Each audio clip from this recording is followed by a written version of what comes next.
أما بعد أعوذ بالله من الشيطان الرجيم بسم الله الرحمن الرحيم يا أيها الناس إنا خلقناكم من ذكر وأنثى وجعلناكم قبائل لتعارفوا إن أكرمكم عند الله أتقاكم إن الله عليم خبير صدق الله العظيم.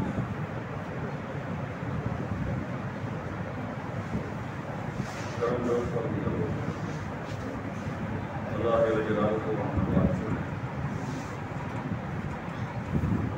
سب کو زندگی گزارنے کا ایک بہترین طریقہ حضرت محمد صلی اللہ علیہ وسلم کے ذریعے سے عطا فرمایا ہے. اس میں زندگی کے ہر موڑ پر بہترین رہبری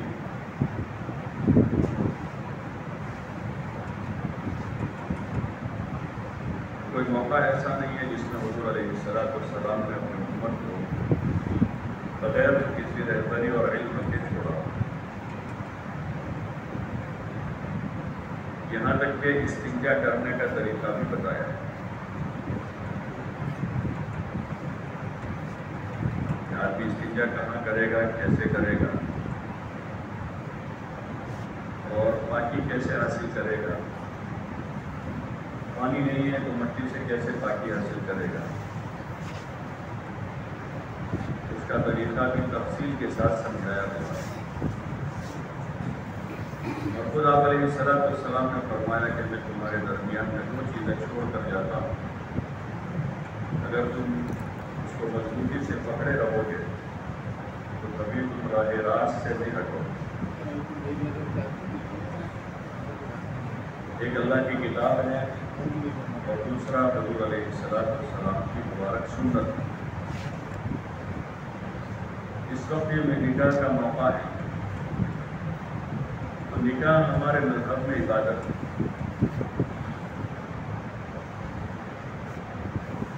حضور علیہ السلام نے اس کو سب سے زیادہ آسان بنا کر اپنی امت کے سامنے پیش کیا، بلکہ آپ نے زندگی میں تقریباً 11 نکاح کر کے امت کو بتایا اور اپنی بیٹیوں کے نکاح کروائے. اور آپ کی موجودگی میں پتہ نہیں کتنے صحابہ کے نکاح ہوئے. ایک آسان شکل اس کی پیش کی کہ کوئی آدمی بغیر نکاح کے نہ رہے اور نکاح کی ترغیب کی. جوانوں سے کہا کہ جو تم میں سے استعداد رکھتا ہو وہ نکاح کر لے، اور جن میں نکاح کی استعداد نہ ہو وہ کثرت سے روزے رکھے تاکہ گناہوں سے بچتا رہے. اور نکاح کو سمپل کر دیا گیا، اتنا آسان کر دیا کہ لڑکی کے دل میں 1 روپے کا بھی خرچہ نہیں لکھا. شادی کا خرچہ لڑکی والوں کے ذمہ نہیں اور لڑکے والوں کے ذمے صرف مہر واجب ہیں، وہ لڑکے کے ذمے ہیں، اس کے والدین پر نہیں. اور اگر اس کے پاس مہر کے پیسے نہیں ہیں تو ادھار مہر پر نکاح کرنا ہے. مہینے بعد، 2 مہینے بعد، 6 مہینے کے بعد، سال کے بعد، 5 سال کے بعد بھی دے دے، وہ کوئی حرج نہیں ہے. ایسی ادھار مہر پر بھی نکاح جائز، لیکن خرچہ نہیں ہے. جس کو گنجائش ہے تو اس پر ولیمہ مستحب ہے، ولیمہ کر لیں. اور ولیمے کے لیے اس کی اتنی آسان شکل بتائی ہے کہ گھر کے پکے ہوئے کھانے میں سے بھی آدمی ولیمہ کر سکتا ہے. روزانہ کا معمول کا کھانا گھر میں پکتا ہے، روزانہ 10 آدمیوں کا پکتا ہے، اس دن 15 کا پکا لیا، 10 تو پہلے سے تھے ہی موجود، اس سے 5 کو بلا لیا اور ولیمے کی نیت کر لی تو ثواب مل جائے گا. شریعت میں سادگی، اور وہ سادگی ایسی ہے جو کسی پر بوجھ نہیں بنتی. شریعت کا جو مزاج ہے وہ سادہ ہے اور اعتدال کا مزاج ہے. میانہ روی ہے شریعت میں. جس کی جو گنجائش، جو حیثیت ہے، وہ اپنی اس حیثیت کے مطابق رہے، نہ زیادہ اوپر جاوے نہ نیچے اترے. تاکہ سوکھی رہے، دکھی نہ ہو، ورنہ آدمی ایک شادی کر کے دکھی ہو جاتا ہے، صرف دولہا نہیں پورا خاندان دکھی ہو جاتا ہے کہ شادی سے پہلے جو مسائل نہیں تھے، شادی سنت کے خلاف کر کے، رسم و رواج کے تابع ہو کر کے شادی کے بعد مسائل آدمی بڑھا دیتا ہے اور پھر روتا پھرتا ہے، گھر میں جھگڑے ہو جاتے ہیں، لڑکے کے ساتھ ماں کا کہ تیری شادی کے لیے ہم کو یہ کرنا پڑا، اور دوسرے بھائیوں کے ساتھ کہ بھائی تیری شادی میں اتنا خرچہ کیا، ہم کو یہ نہیں دیا، ہم کو وہ نہیں دیا، اور مسائل بڑھ جاتے ہیں۔ حالانکہ نکاح کو مسائل کم کرنے کے لیے اور چین سکون حاصل کرنے کے لیے نکاح کی خاصیت ہے، ہر کام کی کوئی نہ کوئی خاصیت ہوتی ہے، ایسے نکاح کی خاصیت یہ ہے کہ اس سے آدمی کا چین سکون بڑھ جاتا ہے، لیکن اس وقت بڑھتا ہے کہ جب آدمی سنت کے مطابق نکاح کرے۔ لِتَسْكُنُوا إِلَيْهَا، کلام پاک میں اللہ جل جلالہ محمد والوں نے ارشاد فرمایا کہ نکاح کے ذریعے سے آدمی بیوی حاصل کرے گا، تو اس کے ذریعے سے اس کو سکون ملے گا، اور آدمی کی عفت کی حفاظت ہو جائے گی، پاک دامن ہو جائے گا۔ یہ مقاصد نکاح میں سے، لیکن چونکہ نکاح بھی ابھی رسم کے طور پر ہوتا ہے، رواج کے طور پر ہو گیا، جیسے دیگر اقوام میں ہوتا ہے کہ ان کے وہاں شادی جو ہے ایک بہت بڑا مسئلہ ہے، اس لیے دنیا میں ایک بڑی آبادی وہ ہے ادھر امریکہ، یورپ کے بعض ممالک میں، کہ انہوں نے شادی کو ختم کر دیا، یہ مسئلہ ہی نکال دیا، پریشان ہو گئے شادیاں کر کے، کیونکہ انہوں نے شادی کو نکاح کے طور پر نہیں رکھا، اس میں رسومات بڑھا دیے، رواجات بڑھا دیے، تو اتنا سارا دم لمبی ہو گئی کہ اب اس کو کھینچنا مشکل ہو گیا، تو انہوں نے نکاح کو ختم کر دیا، اس کی جو مرضی چاہے، جیسے جانور ہیں، مرغا مرغی ہیں، بکرا بکری ہیں، جیسے جہاں جس کی مرضی چاہے وہاں لگ جاوے، تو ایسے انہوں نے اپنی زندگی میں نکاح ختم کر کے ایک غیر انسانی پہل کو وجود دیا، اور وہ اسی طرح زندگی گزار رہے ہیں، اور قانون ان کو یاد رکھیں، انہوں نے قانون ایسا بنا دیا کہ وہ اس طرح رہنا چاہے رہے۔ اس سے اوپر بیزار ہوئے تو پھر انہوں نے یہ اس کا نسخہ نکالا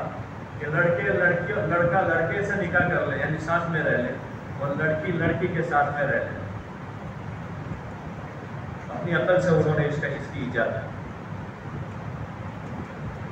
جب رسومات بڑھتے ہیں تو پھر اس کا حل نہیں نکل پاتا۔ ہمارے پاس ایک سادہ اور بہترین طریقہ ہے حضور صلی اللہ علیہ وسلم کا، اس طریقے پر نکاح کرنا چاہیے، گھر والوں کا ذہن بنانا چاہیے۔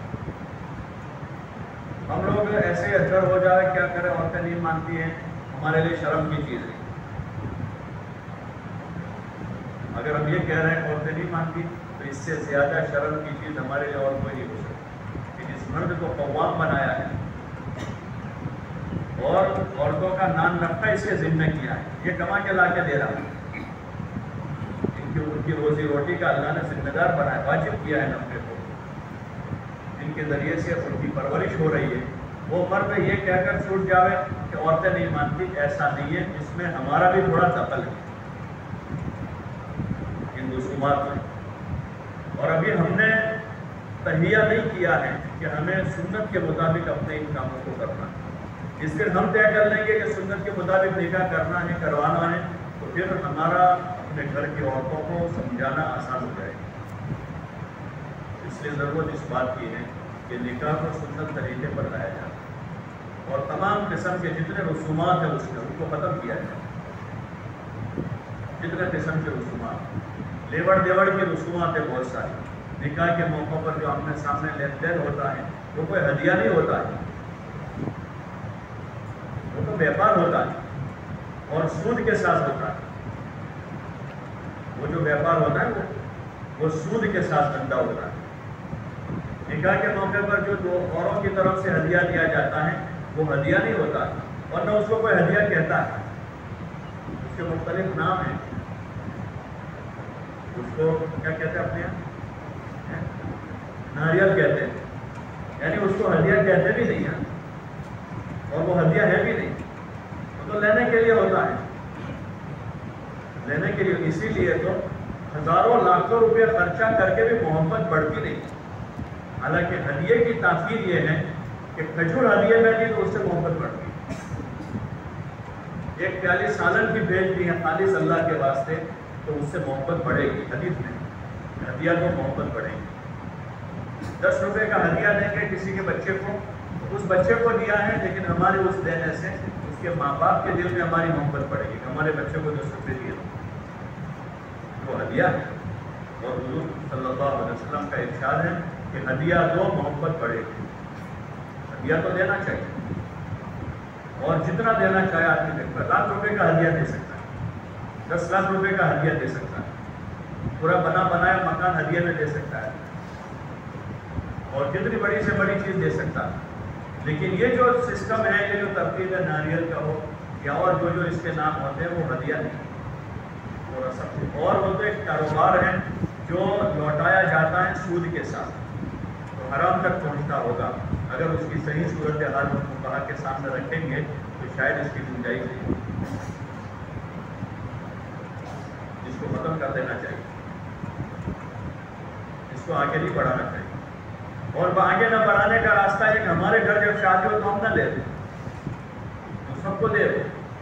کیونکہ ہم کو پتہ ہے کہ اگر ہم نہیں دیں گے اگر فقیر ہو گئے ہیں، کچھ سمجھتے ہی نہیں ہیں، رشتے داری نبھاتے نہیں ہیں، تو ہمارے وہاں اس وقت سب کو کہہ دیں کہ بھائی ہم نہیں لیں گے اس کو. آپ کو ہدیہ دینا ہے تو سال بھر بہت سارے موقع ہیں، اس وقت آپ ہم کو ہدیہ دینا، ہم آپ کا ہدیہ قبول کریں گے. پورا سال ہے، 360 دن ہے، جب بھی آپ آؤ گے ہدیہ لے کر ہم قبول کریں گے آپ کا. لیکن آج کے دن ہم کچھ بھی نہیں لیں گے.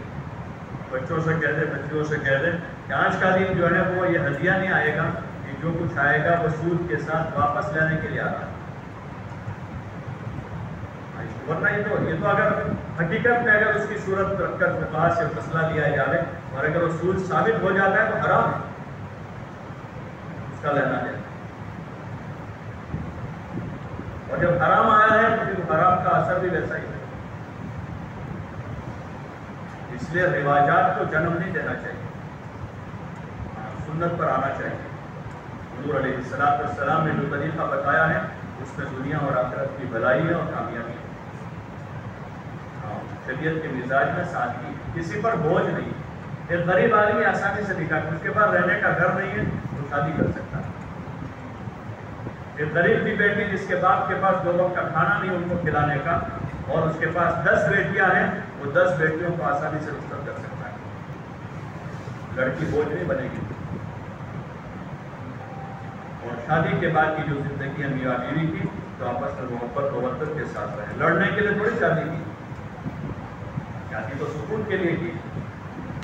آپس میں محبت کے ساتھ رہیں. دونوں خاندان محبت سے رہیں، اس کے اسباب اختیار کریں. لوگ کہتے ہیں جھگڑے ہو جاتے ہیں، لڑائیاں ہو جاتے ہیں، عموماً ہوتا بھی ہے، اور دنیا بھر کا یہ مرض ہے، صرف ہمارے یہاں نہیں اور ساری قوموں میں. کیونکہ بنیاد ٹہری نکاح اور شادی کی جو اصل مقاصد ہیں وہ اپنے مقاصد سے ہٹا ہوا ہے، وہ رسومات کو اس کی جگہ لی ہے. تو اس وجہ سے وہ رسم پر گیا ہے، تو اس وجہ سے ساری قوموں میں عذاب بنا ہوا ہے.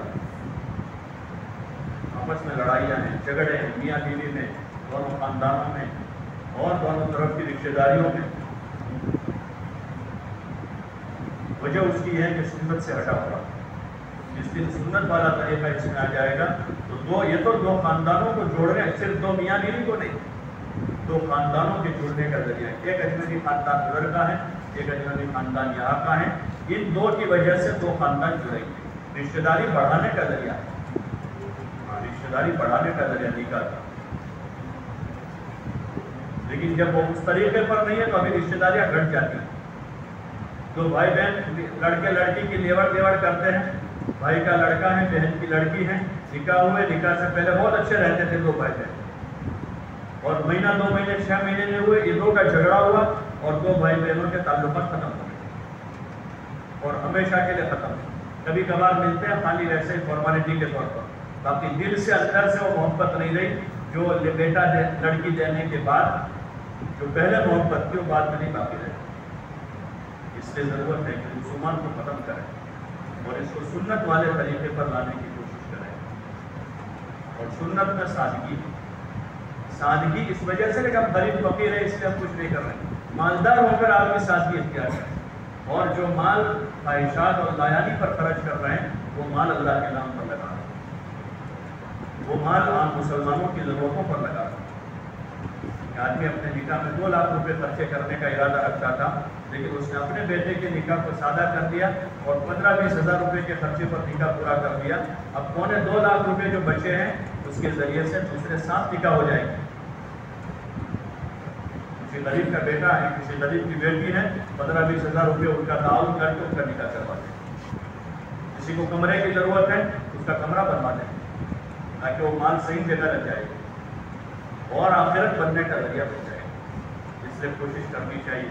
ہر قسم کے رسومات سے اپنے آپ کو بچانا، سنت والے طریقے پر آؤ، اور اس کے لیے حضور صلی اللہ علیہ وسلم اور صحابہ کی زندگی کو پڑھنا سننا بہت ضروری ہے۔ ابھی ہم ماحول میں جو دیکھ رہے ہیں وہ کرتے ہیں، آپ علیہ السلام کی زندگی کو کہاں پڑھ رہے ہیں؟ ہم اچھی طرح سے اگر ابھی غور کریں کہ ہم کو آپ صلی اللہ علیہ وسلم کے جتنے نکاح ہوئے اور سب یاد ہے کیسے ہوئے، آپ نے کیسے نکاح کی؟ آپ نے اپنے بیٹے حضرت فاطمہ رضی اللہ عنہ سے سب سے زیادہ محبت، ابھی آج کل لوگ بچوں کی محبت کے نام پر خواہشات میں پیسہ اڑاتے ہیں کہ مجھے تو اصل میں اس بیٹی سے بہت محبت ہے، یہ میری پہلی لڑکی ہے، یہ میری آخری بیٹی ہے۔ حضور علیہ السلام کو اپنی بیٹی سے جتنی محبت تھی شاید امت میں کوئی ایسا ہو جس کو اتنی محبت اپنی بیٹی سے ہو۔ کسی سفر پر جاتے سب سے آخر میں حضرت فاطمہ سے ملتے تھے، اور جب سفر سے واپس آتے سب سے پہلے ان کے گھر جاتے اور ان سے پہلے ملتے تاکہ ملاقات کا وقفہ لمبا نہ رہے۔ اور ایک موقع پر ممبر پر چڑھ کے فرمایا آپ نے کہ فاطمہ میرے جگر کا ٹکڑا ہے، جس نے اس کو تکلیف پہنچائی اس نے مجھے تکلیف پہنچائی، اتنی محبت تھی ان سے۔ لیکن ان کا نکاح کیا، جمعہ کے دن مسجد میں نکاح کی مجلس قائم تھی، اس نے آپ نے خطبہ پڑھ کے نکاح پڑھا دیا، اور اس کے بعد کوئی تکلفات آپ کے گھر پر نہیں تھی، آپ کے گھر پر کوئی دعوت نہیں تھی۔ حضرت علی رضی اللہ عنہ چونکہ آپ کے پاس بیٹے کی طرح رہے بچپن سے ہی، کیونکہ ابو طالب فقیر آدمی تھے، حضور علیہ السلام کچھ دن ان کے پاس رہے، پھر اس کے بعد حضور علیہ السلام نے حضرت علی کو اپنے پاس لے لیا، ان کی پرورش حضور نے کی، چھوٹے تھے تب سے، اور آپ کے پاس اپنے بیٹے کی طرح رہے، لیکن چونکہ سگے بیٹے نہیں تھے تو آپ نے اپنی بیٹی ان کے نکاح میں دی، اور مدینہ میں چونکہ حضرت علی کا نہ گھر تھا نہ در تھا اور کوئی رشتہ دار نہیں، تو حضور علیہ السلام نے اور ان کے دستور کے مطابق پہلے دن سے اس کا چولہا الگ ہوتا تھا، اور وہ آج بھی کہ وہاں نکاح کے بعد وہ میاں بیوی اپنا الگ چولہا اپنا کھانا پکا کر رہتے ہیں، تو حضور علیہ السلام نے ان کی ضرورت کے خاطر ان کو چکی اور معمولی ساز و سامان جس کے ذریعے سے ان کا چولہا شروع ہو جائے وہ سامان ان کو دیا اور ان کا گھر شروع ہوا۔ حضرت علی رضی اللہ عنہ نے ولیمہ کیا، حضرت علی رضی اللہ عنہ ولیمہ کیا، اور اس میں انہوں نے لوگوں کو بلا کر کھانا کھلایا، باقی نہ کوئی عورتوں کا ہجوم تھا نہ کوئی بچوں کی بھیڑ تھی وہاں، اور نہ نکاح سے پہلے 10 دن پہلے کوئی جوڑے تیار ہو رہے ہیں کہ بھائی اتنے جوڑے لڑکی کے اور اتنے جوڑے لڑکے کے اور اتنے ساس کے اور اتنے خسر کے اور اس کے ماما کے اور اس کی مامی کے، کیا کوئی دھندا ہو رہا ہے، کوئی کاروبار ہو رہا ہے، کیا کہ نکاح ہو رہا ہے؟ یہ سارے رسومات ہیں، وہ رسومات نے معاشرے میں فساد پھیلایا ہوا اور ہر آدمی لالچی بنا ہوا ہے، ہر آدمی لالچی بنا، جہاں شریعت نے ہر آدمی کا مزاج خرچ کرنے کا بنایا، ہر ایک کو یہ کہا تھا غریب سے غریب کو بھی کہ وہ اپنے سالن میں ایک پیالی پانی ڈال دے اور اپنے پڑوسی کے گھر بھیجے، ہر آدمی کا مزاج شریعت نے خرچ کرنے کا بنایا تھا، اس کے جگہ اب ہر آدمی لینے کی فکر میں کہ میرا کیا لگتا ہے، میرا کیا لگتا ہے کہ اس کا نکاح ہوگا تو میرے حصے میں کیا آئے گا۔ یہاں تو شریعت نے مزاج دینے کا بنایا، یہ سارے رسومات سے مزاج بنا، اس وجہ سے لینے میں 19-20 ہوتا ہے تو آدمی پھر وہاں جھگڑا کرتا ہے کہ ماما کو یہ نہیں ملا، خالہ کو یہ نہیں ملا، اور ان کے ذمہ سالی کو یہ نہیں ملا۔ یہاں تو دینے کا مزاج کہ بیچارہ غریب ہے، اس غریب کو ہم اتنی مدد کرتے ہیں نکاح کے موقع پر بغیر رسم و رواج کے کہ اس کا کمرہ بن جائے بیچارے کو، اور ہدیہ لینے کا زیادہ موقع نکاح کے مقابلے میں کسی مصیبت کے وقت ہوتا ہے۔ نکاح میں تو آدمی پھر بھی مہینے 6 مہینے پہلے تو تیاری کرتا ہے، لیکن کبھی جنازہ گھر میں ہو گیا، کوئی آدمی بیمار ہو گیا، اس وقت زیادہ موقع ہوتا ہے کہ اس کو ہدیہ دیا جاتا ہے، کیونکہ آدمی اچانک بیمار ہوتا ہے، اچانک گھر میں جنازہ ہوتا ہے، اچانک کوئی حال آتا ہے، تو اگر ہدیہ ہی دینا ہے رشتے داروں کو، دوستوں کو، ملنے جلنے والوں کو، تو زیادہ موقع وہ ہے جو بیمار ہوا ہے اس وقت اس کی عیادت پہ گئے اور عیادت کرتے ہوئے 500,000 روپے اس کے ہاتھ میں دے دیے تاکہ اس کے دوائی کے خرچے میں اس کو کام لگ جائے، اگر ہدیہ دینا ہے۔ اس لیے کوشش کرنی چاہیے کہ اس قسم کے رسومات سے اپنے آپ کو بچانا چاہیے اور خود ہمیں اس میں احتیاط کرنا چاہیے، تو پھر اس چیز کو دھیرے دھیرے دھیرے جگہ ملے گی آگے، اور سنت پر آئے گا تو آپس میں محبتیں پیدا ہوگی، محبتیں پیدا ہوگی، نکاح کے مقاصد پورے ہوں گے، اولاد صالح کا ذریعہ بنے گا یہ نکاح، اس میں خرافات نہیں ہے کہ بھائی سنت ہوا ہے تو اس کے ذریعے سے اولاد صالح وجود میں آئے گی، اور اچھی نیک اولاد اپنے ماں باپ کے لیے بھی، رشتے داروں کے لیے بھی اور امت کے لیے بھی یہ کارگر بنے گی، اس لیے اس کی کوشش کرنی چاہیے۔ صرف سن کر اس کو پورا نہیں کرنا چاہیے بلکہ اپنے ماحول میں، اپنے گھرانوں میں جب بھی نکاح کی تاریخ ہو رہی ہے، منگنی کے لیے جمع ہو رہا ہے، ایسے موقعوں پر ہمیں اس کا مذاکرہ کرنا چاہیے۔ اگر گھر میں کوئی نہیں تو باہر سے کسی کو بلا کر ان کے ذریعے سے باتیں گھر میں عورتوں کے سامنے، مردوں کے سامنے کروانی چاہیے تاکہ دھیرے دھیرے دھیرے تمام قسم کے خرافات اور تمام قسم کے رسومات جو ہیں آخر سے ختم ہو کر ہمارا ہر کام شریعت کے مزاج کے مطابق حضرت محمد صلی اللہ علیہ وسلم کے طریقے پر آ جائے اور تمام قسم کا فساد پورے معاشرے سے ختم ہو کر سارے لوگ جو ہے سکون اور چین سے اپنے اپنے گھروں میں اپنے بیوی بچوں کے ساتھ، اپنے رشتے داروں کے ساتھ زندگی گزارنے والے ہو جائے، اس کی کوشش کرنا چاہیے۔ اللہ تعالیٰ ہمیں عمل کی توفیق عطا فرمائے۔